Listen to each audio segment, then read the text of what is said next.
Hey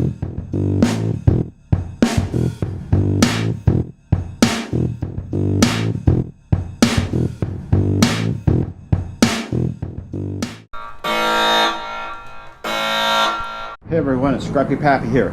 I have this alert, attention, attention, attention, attention, as I just showed.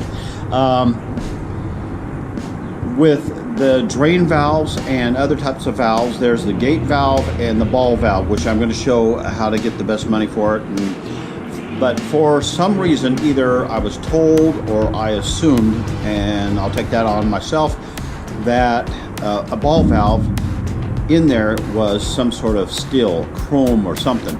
Well, it appears to be a chrome plated brass. As you'll see, I'll cut through it and you'll see that it's solid brass. So I was taking some of those and throwing them into the dirty brass. Don't do that. It's solid brass. Get your best dollar, all right? All right, here we are again, a little overview. This is the PT valve or TP valve, whichever you want to call it, pressure and temperature. And it's got the copper recovery at the bottom there, that little rod. Now we're going to talk about some of the other brass. This one's already been cleaned up here. I use a Sawzall to get past that ball valve. There's the ball valve. As you can see, that I mentioned, that is now brass and not just steel. And a couple of them that I had cut off there. Now we'll revisit the brass here in a few minutes. These here are inline ball valves. You can get them, for inline of your water supplies. Now let's look at copper. So what we're going to do here is I'm going to show you off this PT valve. We're going to separate everything here. And you saw me how I did the PT valve earlier. So what we're concerned about right now is the copper. So I take my Klein cutters and I'm going to cut just short of that solder drip. And remember, number 2 has impurities on it, like solder or really heavy corrosion. This here is now number 1, and this is a mix. So I'm going to take that number 2 off the brass later. Here's another fitting that somebody soldered up, and there's not a whole lot of number 1 on here.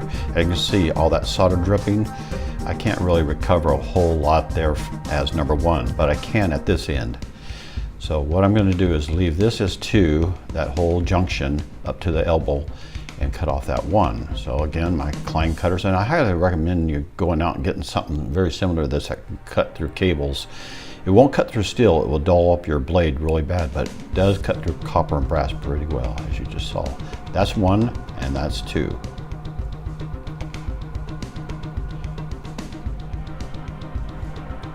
Now, here's another section that is in between. So from that piece of solder all the way up to the other end of solder, I'm going to get out as 1. So it's probably about 2 inches.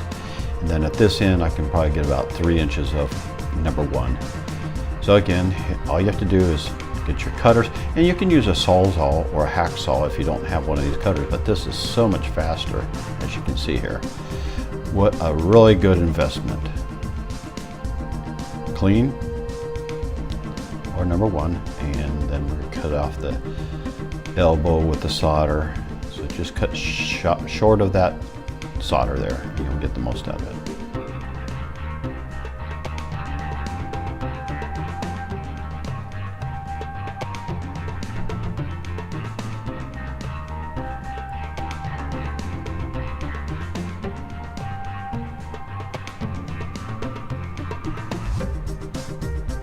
Okay, number 2 and 1 right there.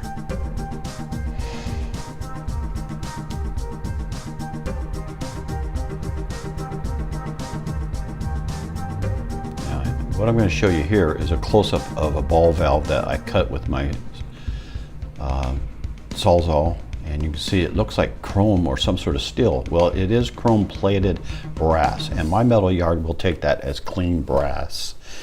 And there's the ball in the distance, you'll see that, and there's the back side. You can see it's got brass cut through. So this is what I was saying, don't lose your money. Now here's the 3 types of hot water heater valves that I found. You got the plastic one. That is just total trash. But what I do is I usually break them off so I can drain the water out of the hot water heater, because a lot of metal yards will turn it back if you have water in it. This is the gate valve. The The valve goes up and down as you turn it, and that's called a gate valve. That's all clean. And then the ball valve, which I thought was 2, is now clean, and you can see it all the way in there. So there's no sense in cutting it anymore. That's why I showed you here after I cut it that it was brass. So just leave it as it is and throw it in your clean pile, and there you go. Thanks for watching.